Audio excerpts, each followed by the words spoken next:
నా భార్యతో అస్తమానం తిరుమల వెళ్ళడం అదే పని మాకు.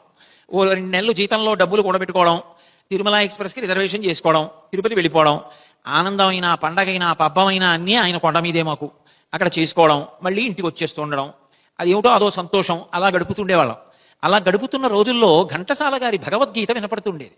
వినపడుతుంటే నేను ఎన్ని పర్యాయాలు ఆ మాట అన్నానో నాకు తెలియదు.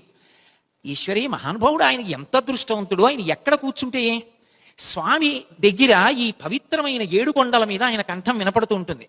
ఆయన చెప్తున్న మాటలు భగవంతుడు చెప్పినది భగవద్గీత.